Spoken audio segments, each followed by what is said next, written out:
I'm Isabella and you're listening to Zeno. Each month I have conversations with people from all walks of life about their personal stories of home, identity and the search for belonging. Gabby Green, welcome to the show. I'm so happy for you to be here. Thank you for having me. Really excited to focus on your charity, New Global Normal. How would you describe yourself and the work that you do? I'm a recent graduate and now I'm working within the nonprofit space with New Global Normal.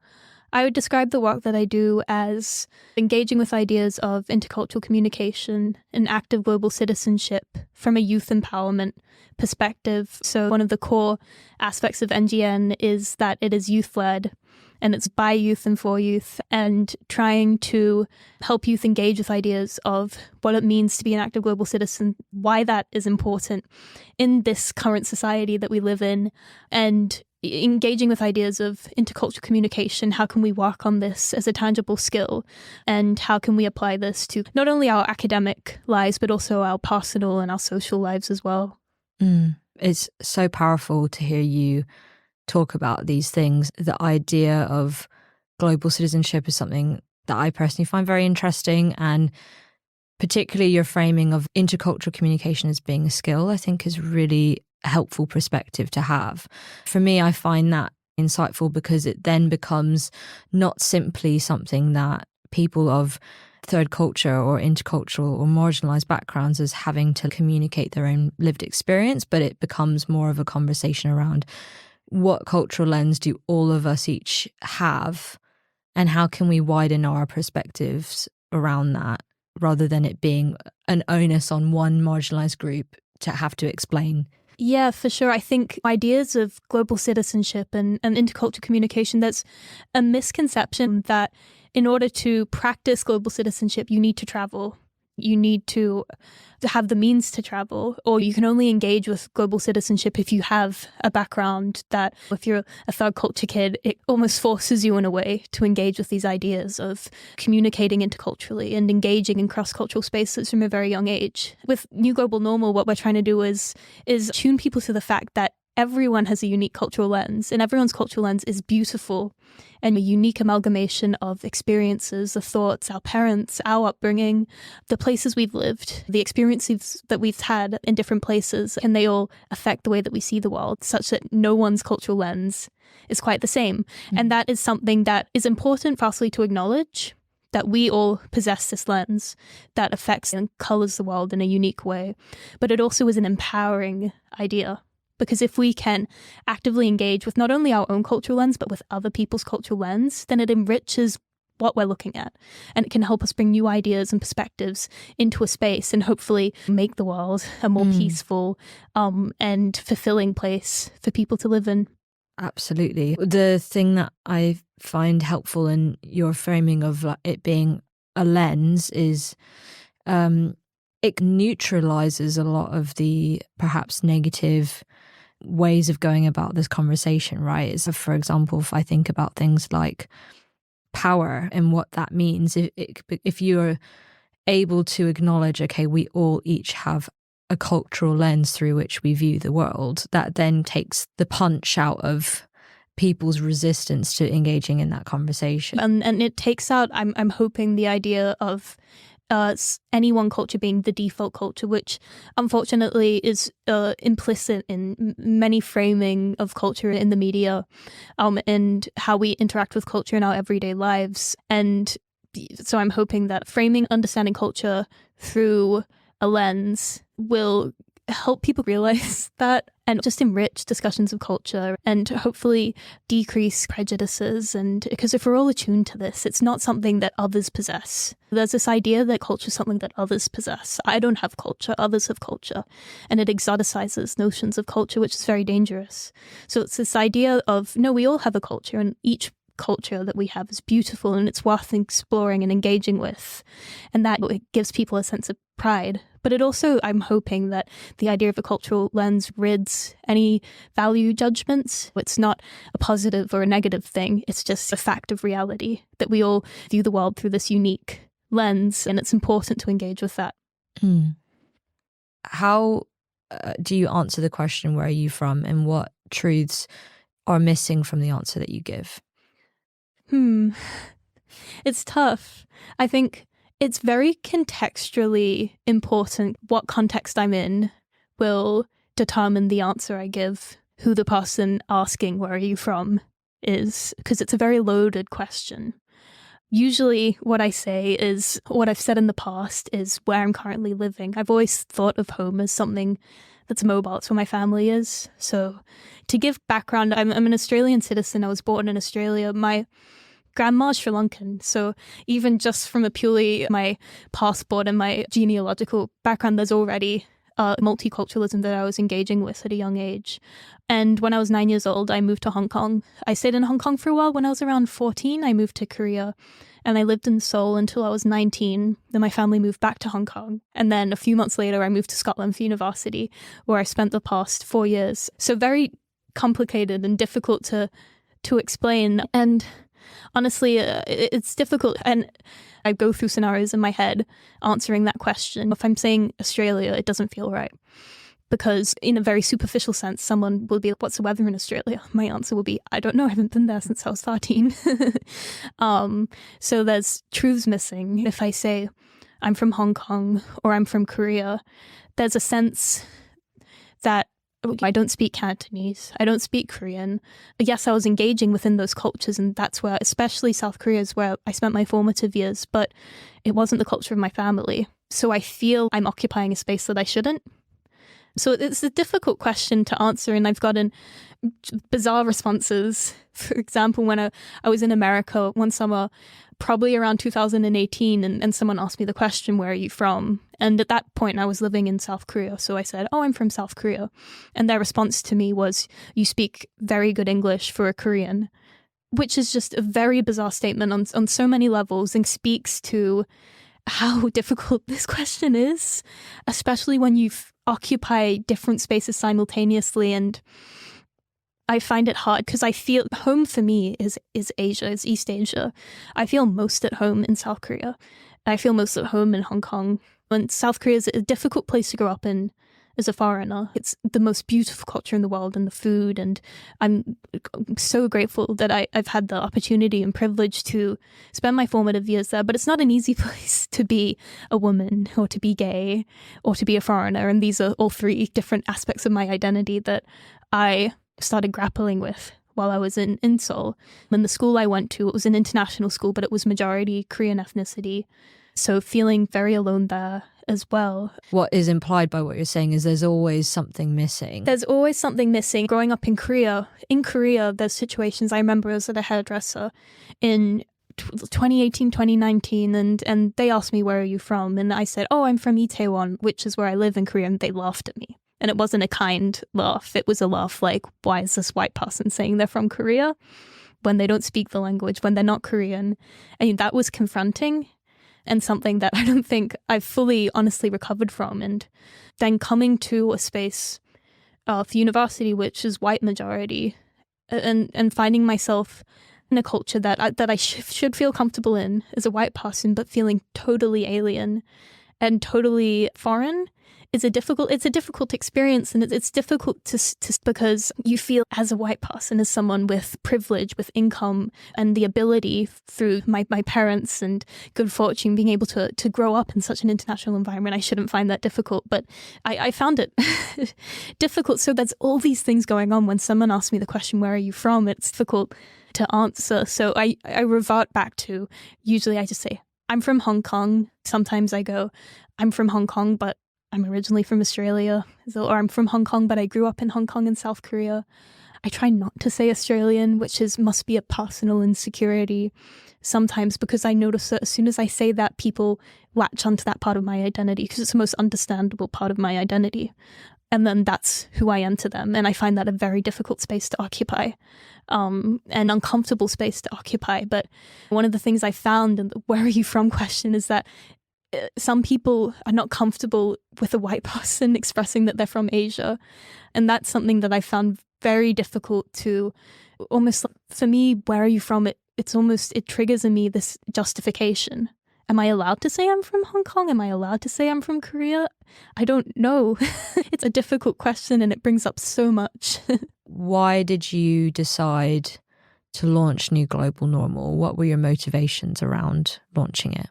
New Global Normal at its foundation was intrinsically connected to my identity and my lack of belonging in any one place, which is simultaneously not a shortcoming at all, but a challenge and a difficulty, but also a power.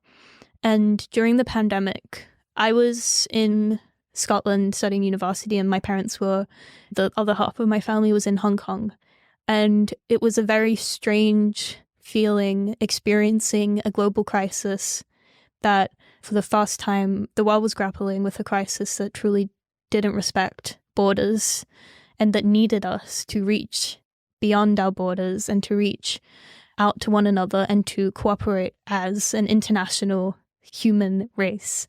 And I had this unique perspective March and April when the lockdown was happening in the UK and also pandemic restrictions were being brought in Hong Kong, and watching the same crisis being dealt with in a very different way in both cultural contexts, and also the complete disconnect in this response, not only on an international level. I mean, we saw increase in xenophobic rhetoric from politicians across the world and a lack of a coordinated international response. For example, vaccine distribution never really became something that was internationally coordinated, and at the cost of many lives. And we saw a lot of power politics get in the way of a reasonable and effective international response to this global crisis. But also, I saw a disconnect at an interpersonal level. Things as simple as mask wearing became, in the UK, tied to racist notions of Asian culture and spoke to a misunderstanding that had led to racism and xenophobia. This idea of that became prevalent in some groups in the West, especially in the UK and America, of masks being an oppression or a signal of giving away your freedoms to the government. And the association of that with Asia, I found, to be honest, appalling. And the disinformation that Western news outlets propagated in the early stage of the pandemic.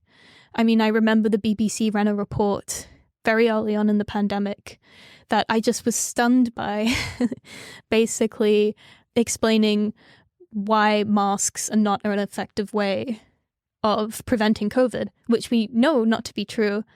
And I thought to myself, just from my limited experience of living between cultures, I experienced the MERS outbreak in 2014 in South Korea, and Hong Kong and a lot of countries in that region have the legacy of like the SARS epidemic in 2003 in Hong Kong. And from that, they've learned really important lessons. When I left Hong Kong for university, everyone in Hong Kong was already wearing masks.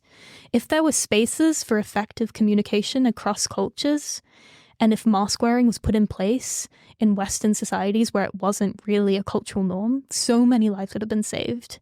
And the fact that mask wearing, as an example, had been wound up so intricately with all these xenophobic and racist imagery and rhetoric, it was something that really aggravated me. So I went back to Hong Kong during the UK lockdown, which was an interesting experience in itself. And I found myself becoming increasingly frustrated at the lack of a coordinated global response and a lack of understanding between cultures. It seemed like people were resorting to, rather than reaching out and encouraging a collective humanity, it was racism. The way that the West and people in the West spoke about China was appalling. And the increase in anti-Asian racism in Western countries and the increase in anti-Chinese racism in countries in Asia was absolutely, it left me stunned that it was the opposite of the response. It's counterintuitive to preventing loss of life and mitigating the impact of this devastating global crisis that isn't respecting, that doesn't care that we have all these borders that divide us. So I was studying online, and I wanted to do something, and I was not sure what I could do as someone in my position. but I knew I had to do something. So I decided, I started New Global Normal in that respect as a passion project. It started, I came up with the title and the vision, and before I worked out how I was actually going to enact the vision, it was, I'm just going to start from my passion first and then see where it goes. So I created it as an outlet to express these frustrations that and I'm sure many people across the world were having, call attention to the importance of cooperation during the pandemic. So I started it as a means for translating that into tangible impact. And since New Global Normal's grown, and it's very different to how it looked in 2020, it's a very small website, and it was learning by doing. I've never worked in social impact space before, or the nonprofit space. So it was trial by error. We had blogs, we did interviews with respected industry leaders on intercultural communication and how that's important in their particular workplace or environment. And we trialed, what's a different way we can get this message of the gravity of global citizenship, the gravity of intercultural communication to the world? Because even something as pressing as the climate crisis, if we aren't able to effectively put aside our differences or work out how to reach across cultures, then there's no chance that we can properly face these inevitable global crises of the future, including the next pandemic, which will likely happen within our lifetimes, right? So what we realized from starting it was that the best way to achieve this, from my position, is by engaging youth. And youth were already being engaged, but attributing a name to it and creating a space for people to do advocacy work in their local communities, promoting ideas of global citizenship, what it means to be a global citizen, what it means to practice intercultural communication, how to be aware of cultural lenses. So that's how it's evolved. So the main way that we achieve our social impact and achieve that mission that we have to unite a divided world is through empowering youth with these ideas and empowering youth with the ability to be leaders in their own communities and to pioneer efforts to raise awareness and to encourage increased intercultural communications, not only within their local communities, but also intercultural communication between communities and the world and between our personal selves and the world, helping people engage in a way that aligns with global citizenship with the wider world and with news, media, social media, everything in our day-to-day lives and our interpersonal relationships. Oh, what a beautiful description of your motivations and what New Global Normal looks like today. What does an example of that look like? How would you go about engaging youth to understand or improve on skills of intercultural communication? So we operate at the moment through a chapter system. We establish and enable youth-led chapters in high schools and universities across the world. And then we empower the students leading these chapters with the resources, with branding, with supports, and with a community to be active leaders in this really important space, encouraging global citizenship and encouraging intercultural communication. And in doing so, being active global citizens in themselves. So one of the things that we've been pioneering is an intercultural discussion series. This is a series of workshops that engage students on how we can enrich discussions and enrich engaging with different topics, and everything ranging from movies and TV to the environment to, I'm trying to think what else we have. We have so many, and they're all incredible. Food culture, things like collectivism and individualism, how we engage with the internet, and how if we add a cultural perspective, if we add an active global citizenship perspective to this, how discussions and engagement with these topics can be enriched. We have a series of guided workshops, guided discussion workshops that are led by the students, and they do these in their local communities. So usually in schools, it will be to other school students. What's an example of a new perspective that you've gained from participating in one of these workshops, for example, from that you personally have a perspective or shift that you had in your own cultural lens? There's so many examples I can think of, which really speaks to how inspiring it is to participate in these discussions and to come out of them with a new perspective. I think there's two things that go on when these workshops take place. First, you're engaging with other people's perspectives, which brings you unique experiences and gives you the opportunity to learn. about cultures that are different to your own, and it can give you new knowledge in that regard. But also, in participating in these discussions, it also attunes you to your own cultural lens, because it asks you to critically engage with, how is my own cultural lens affecting this? Attributing meaning to how you see an object, something as simple as water, for example. How does my cultural background affect the way that I engage with water? If water has a lot of religious significance, if I have a religious aspect to my culture, then that will attribute meaning that maybe someone else doesn't have. So being able to actively engage with our own cultural lens is also another way that these workshops inspire learning, which is awesome, because it helps you be actively aware that your cultural lens isn't a default way of seeing the world. Everyone has a lens. No one has glasses that are just frames, if you will. Everyone's got a different prescription, which manifests a unique perspective of the world. In terms of a particular realization I've had, I think one of the most profound realizations I've had, and we've talked about this before, is my discussions with one of my colleagues in the session, engaging with ideas of faith. As someone, I've grown up without any void of any religious knowledge. My parents, we didn't raise us with a religion. I haven't been to church. I haven't engaged with religion beyond superficial understandings of different religions and being friends with people from who are of different faiths. But speaking to one of my colleagues who has a very unique upbringing, during this discussion, she was describing being raised in an interfaith household, which was simultaneously Muslim and Christian, and how that affected her worldview and the way that she engaged with the world beyond faith. I think that made me realize the importance of faith to our wider perspective of the world. It's not something that's boxed.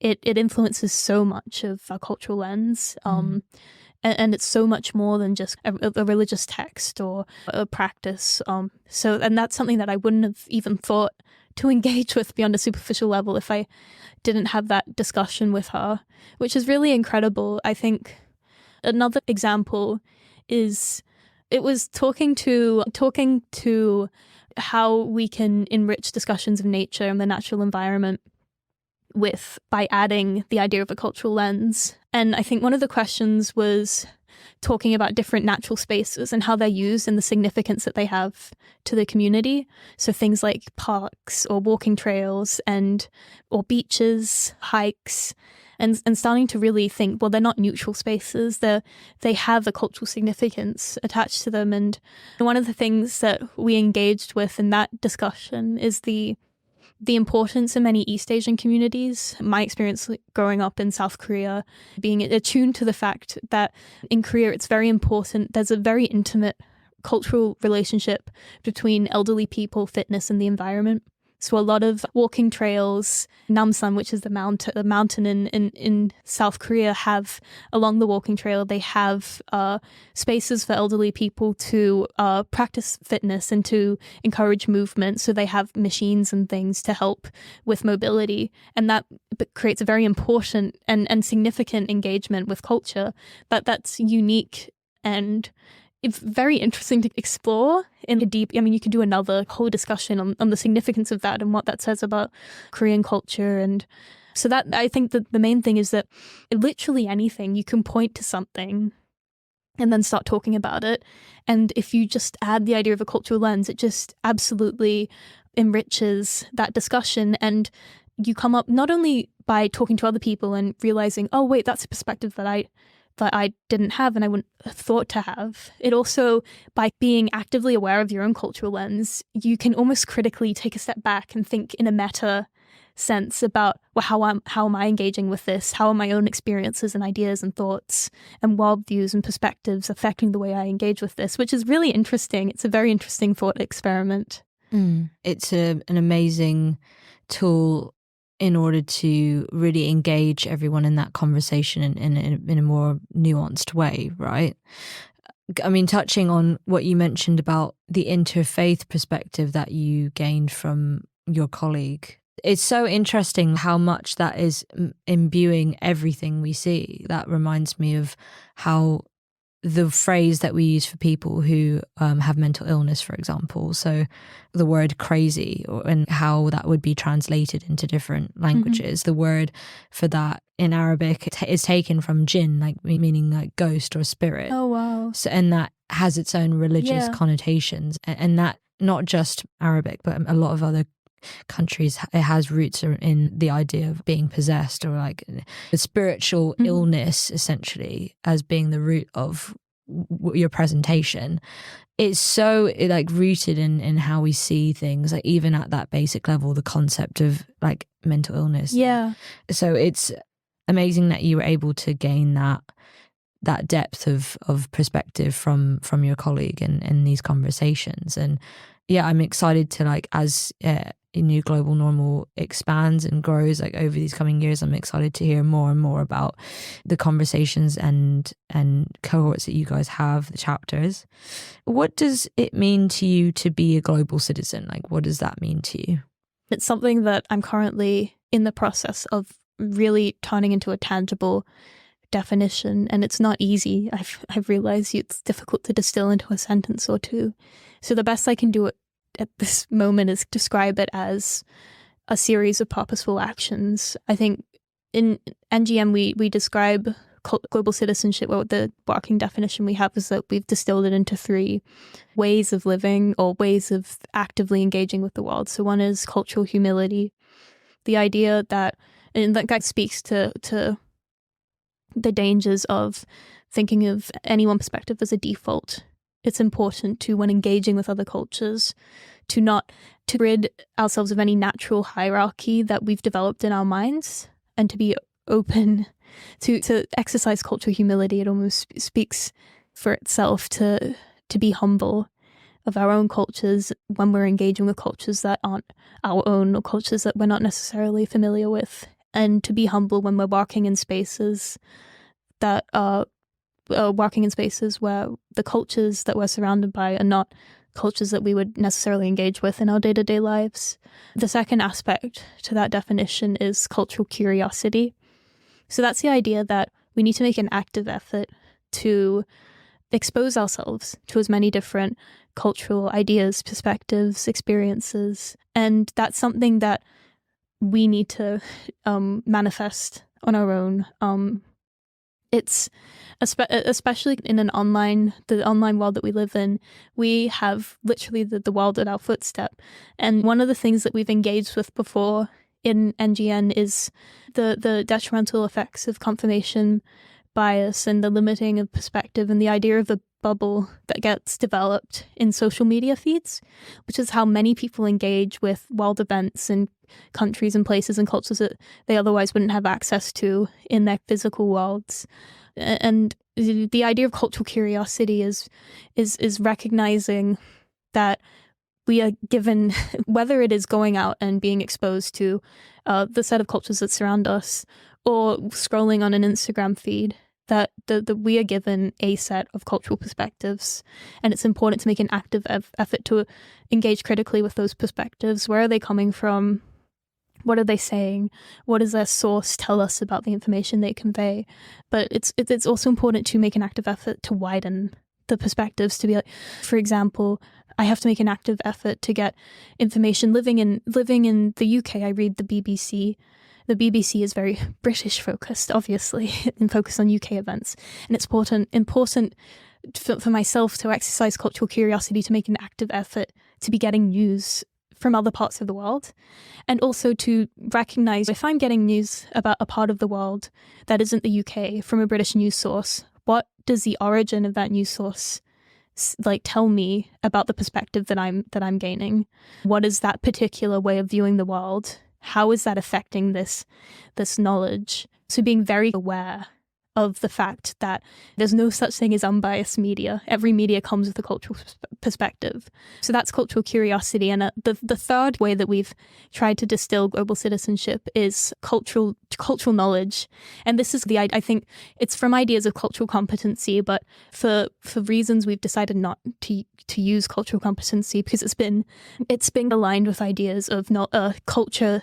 Other people's cultures is something that you can check a box or read a book to know. For example, if you read a book about Indian culture, then every time you speak to someone who's from India, you understand their culture, which is not true.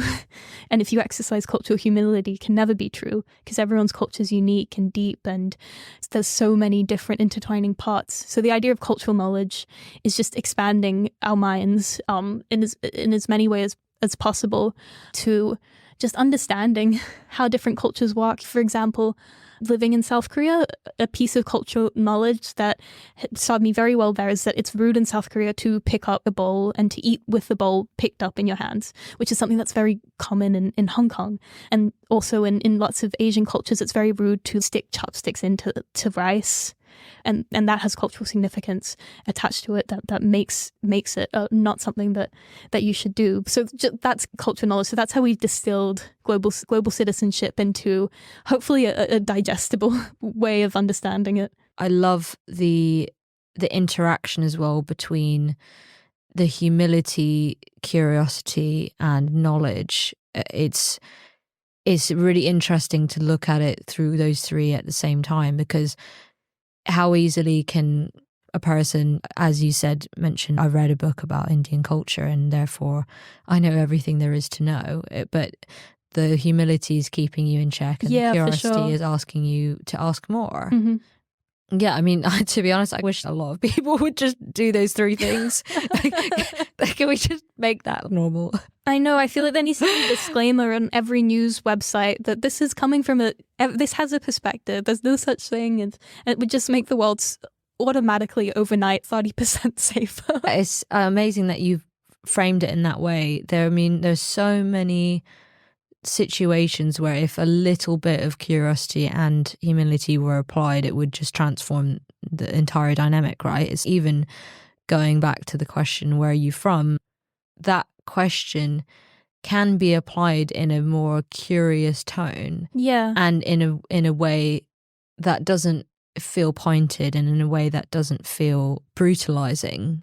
There's some people who perhaps don't have the same access to the cultural knowledge that perhaps we would have. Just applying a little bit of curiosity and asking the question and humility in that, I might feel prepared to divulge a bit more information that changes that person's perspective on what that question even means. Yeah. What would you say home tastes, sounds, smells, and feels like for you? I love that question. Oh, that's awesome. It brings up so many feelings.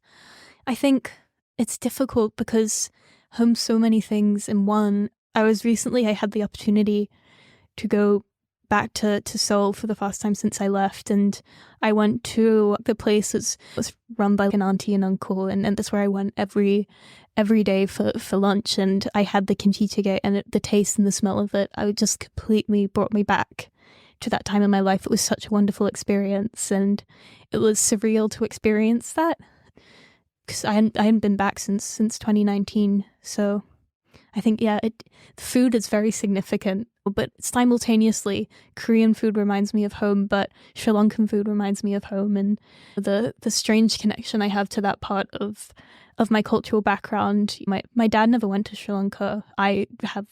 The only engagement I have with Sri Lankan culture is through food, but my mom learned from my grandma while she was still alive how to cook authentic Sri Lankan curries, and they're to die for. They're so delicious, and every time she cooks them when I'm back home and I eat them, it's like, I'm home. And then there's smells. Hong Kong is such a pungent, fragrant place.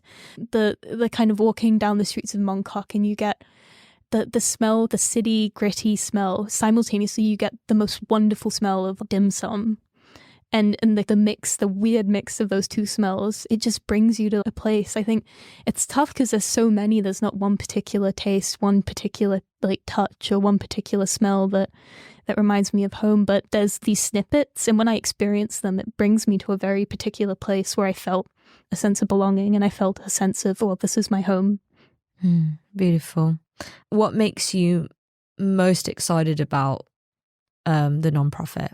I truly do believe that we're building what will be our generation's leading voice for the promotion of intercultural communication and active global citizenship. Every time I engage with students who are a part of the New Global Normal chapters or who have attended events, it's such an incredible experience to see how that sparked something in them and enriched their lives in a way that I wouldn't have thought we would have been able to achieve when I started New Global Normal in 2020. The idea of creating a global community of young people who truly are passionate about the idea of intercultural communication and the sheer importance of these ideas, the sheer importance of global citizenship, that it should be up there with the most pressing issues of our time.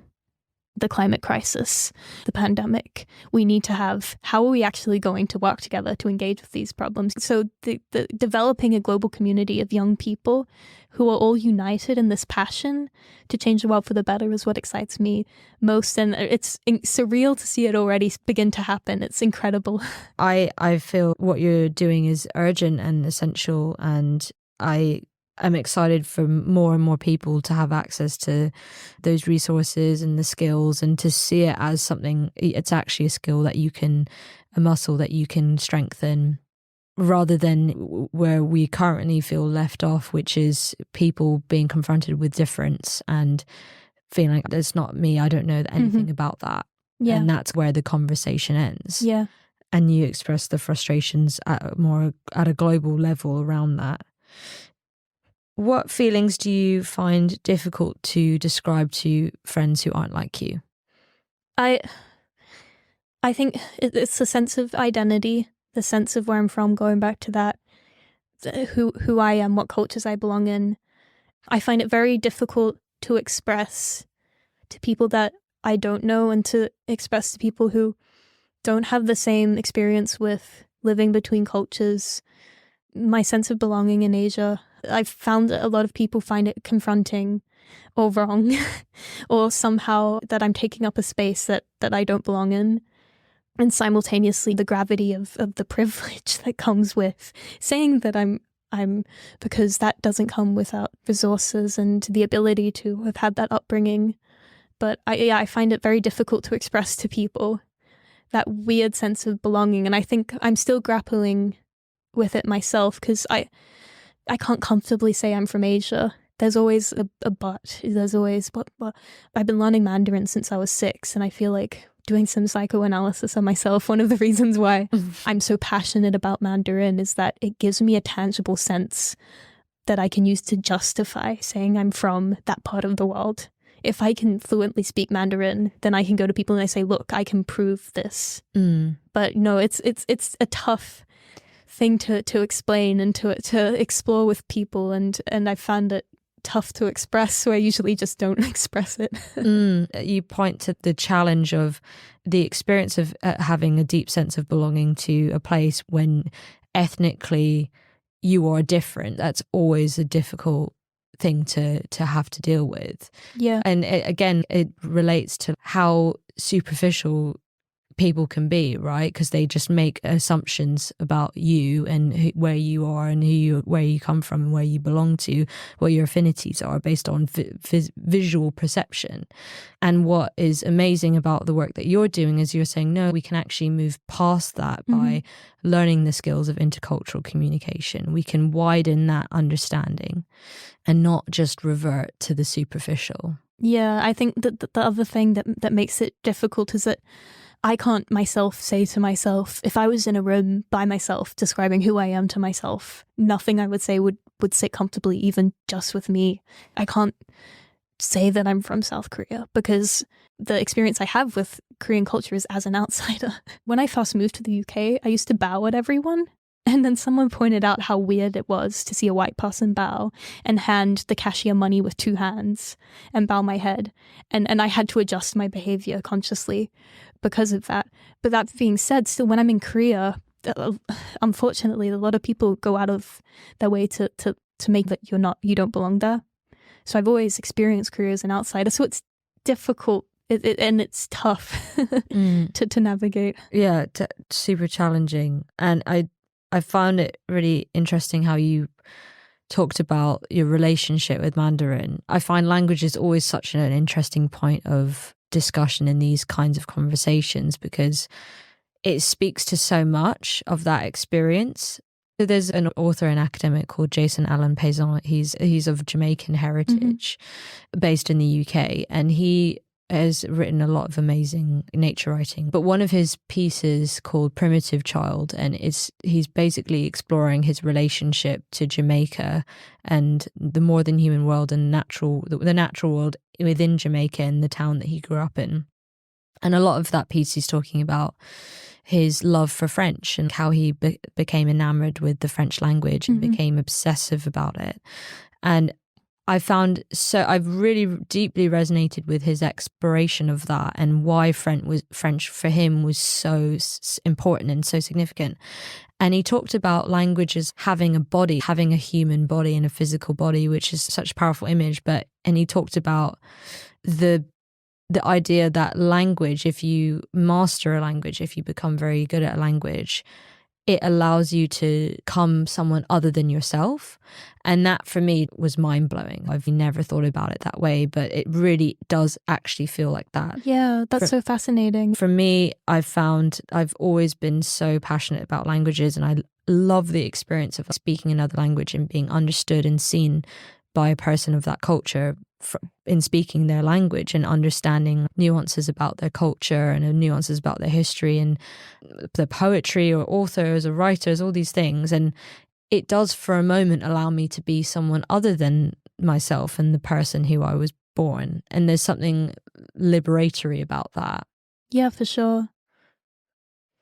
Yeah, so I think that it's interesting that there are lots of commonalities, but yet the experience is so unique. Your experience of having lived for your formative years in South Korea and Hong Kong, that experience is unique, but there's still this through line of the power of language and how that helped you to sense make. I think one of the best things in discussions with people who live in these intercultural spaces, third culture kids, or whatever term people identify with, is we find commonality through difference. And that's some of my closest friends who are third culture kids have experiences that are completely different to my own. But it's because we've both grown up in such a unique and different space that we find a unity in that. And I find that such a powerful thought and it's just such a wonderful way to find similarities with someone. I couldn't agree more. What advice would you give to someone who finds themselves unsure of where or how they belong? I think the first thing is to give yourself space to acknowledge that that's something that's okay to not feel comfortable with, and to have difficulties expressing, and to have difficulties not just expressing to others but also within yourself. I think so many people unnecessarily feel the need to gaslight themselves. This shouldn't be a problem. Why am I having this problem? I'm not in a position to be worried about this, or to feel a sense or a lack of a sense of identity. It's giving yourself permission to feel uncomfortable and to have that problem, if you will, because once you recognize it, then you can take steps to start to reconcile it in your head and to hopefully piece together that sense of, or lack of sense of a belonging, or lack of sense of an identity. So the first piece of advice I would give, I think, talking to people as well. There's always people who, because we all have intersecting identities, and every single person is grappled with identity in one way or the other. And if you're able to find yourself in a safe space where you can express that with someone, that's, for myself, the best ways that the way that I've started to make sense of this thing that's been nagging at my head is by talking it through with people who've had similar, or not, even if not similar, parallel anxieties throughout their life, and just acknowledging that, oh, it's real and that's okay. And I think that the other thing is, it's also okay not to have an answer and to not be comfortable to say, for example, it's okay to not, once you've identified this and you're going through this crisis of identity, or I don't belong anywhere, it's okay to not have a solution to that. We have to find the comfort to live uncomfortably. And it's a strength in itself to be ambiguous and to thrive in ambiguity. So I think that's the advice I would give is be comfortable in the discomfort. Try and find a comfort in that these things won't have a solution, because ideas of identity and belonging are so complex, and there's so many layers and differing and sometimes conflicting and things going on when we're thinking about these. And there's never going to be, okay, I've like thought about it, now I can say I'm from X or I'm from Y. And what I want to say to people when people say, where are you from? I want to say, what? I don't know. And sometimes I wish that we lived in a space where we could just express that ambiguity. But yeah, I think just be comfortable or learn to find pride and just not knowing the answer to yourself. Yeah, there's so much there that I resonate with. I truly also believe and agree that it's important for us to embody the question rather than to didactically have the answer and tell people that this is the way it is. And I mean, there's so much there. I do want to touch on one thing around the need to feel comfortable in discomfort. I'm really interested in ideas around regenerative conflict and how in dispute resolution work, how rich and beneficial it is to actually be able to pause and be comfortable in that sense of discomfort, because that's how you move past very kind of difficulties, right? Yeah. And ultimately, at the very core, I've done a lot of meditation on this, but at its core, we are ultimately just not safe at all times in our bodies. There's obviously varying degrees of that in light of your privilege and this sort of thing, but we are ultimately, as human beings, unsafe. We are going to die one day. There are many risks out there in the world, and our bodies physically are unsafe. And we're unique in the fact that, in comparison to most other non-human animals, as babies, we need a lot of attention and a lot of care, and we're reliant on adults and other people for so much of our survival. And in society as well, we're reliant on so many different groups of people in order to thrive and be okay. And yeah, I don't really know where I'm going with this, but I guess since that if we ultimately acknowledge that discomfort is part of what it means to be human, then that allows us to move past these initially discomforting confrontations, such as being of a different culture. I think you've touched on something incredibly profound there, and even linking it back to what it means to be an active global citizen and what it means to be a global citizen. If we can learn to find comfort in those uncomfortable spaces, then that's the next step to being able to engage and to make an effort to engage with cultures that are unfamiliar to us and therefore might be uncomfortable at first. It's that idea, rather than just the conversation stopping at, okay, you're different to me, so there's not much more going on here, pressing onward and going, okay, let's examine this, let's talk about this, let's engage with this difference. And it's not going to end necessarily in similarity or as us finding a joint similarity. Maybe we find how different we are, and that's a good thing. That's a rich thing. That's what makes us human. That's what makes us strong, and that's what makes who we are as the human race just absolutely wonderful.